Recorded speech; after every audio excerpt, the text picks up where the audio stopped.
43. Tugas ini dibuat untuk memenuhi syarat untuk penyelesaian ujian tengah semester pada mata kuliah pengantar ekonomi Islam dengan dosen pengampu Ibu Dr. Lucky Anggraini, SE, MSI.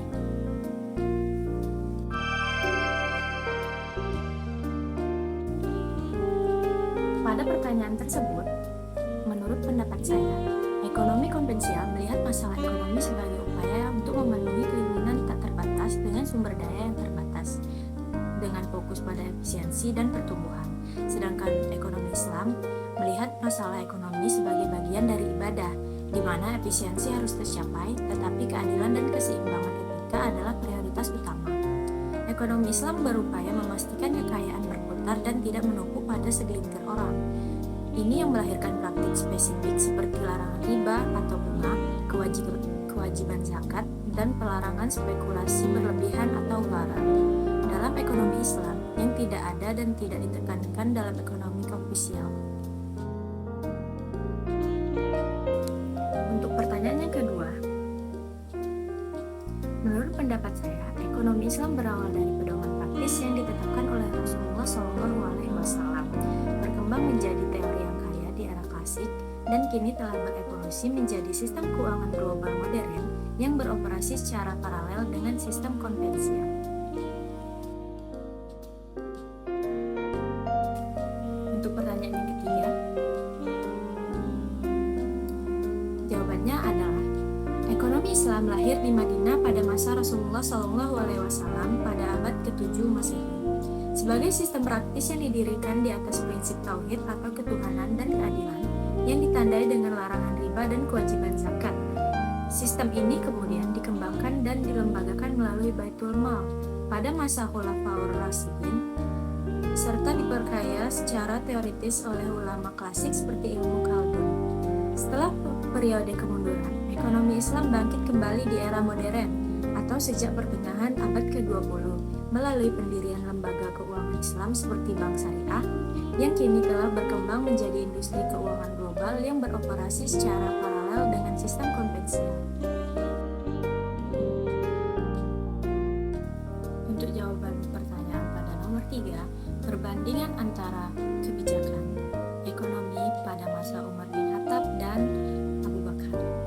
Menurut saya, Abu Bakar adalah fondasi, di mana keadilan berarti ketaatan tanpa kompromi pada aturan dasar yang telah ditetapkan Rasulullah.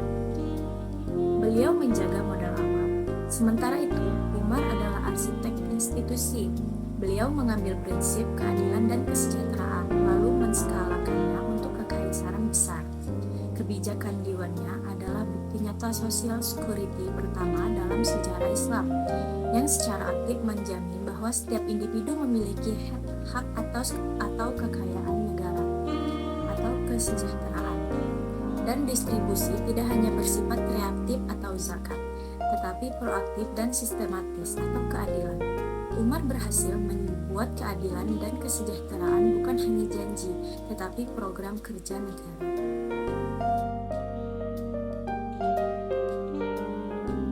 Dan untuk jawaban pada soal terakhir, nomor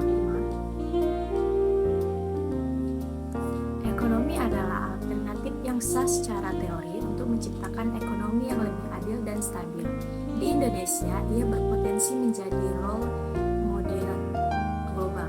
Namun, untuk benar-benar menjadi alternatif sistematik, ia harus mengatasi jurang antara idealis teoritis atau prinsip bagi hasil dengan realitas praktik atau dominasi produk jual beli atau titip dana, serta meningkatkan literasi dan kualitas sumber daya manusia secara drastis. Fenomena nyata di Indonesia seperti basis demografi.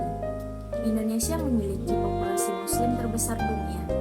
Ini adalah besar dan suplai sumber daya manusia yang masif dan loyalitas terhadap prinsip syariah sangat tinggi. Keuangan sosial tumbuh. Pengelolaan zakat, infak, sedekah, dan wakaf atau ziswaf semakin profesional. Contohnya lembaga seperti Basnas atau Dompet Duafa telah menyalurkan dana nasional dengan dampak signifikan, bahkan menjadi pembiayaan proyek sosial yang bisa dijangkau bank konvensional. Suku negara Sukses. Penerbitan surat berharga syariah negara (SBSN) atau sukuk negara oleh pemerintah menjadi bukti bahwa instrumen syariah adalah alat pembiayaan proyek infrastruktur nasional yang efektif dan menarik bagi investor global.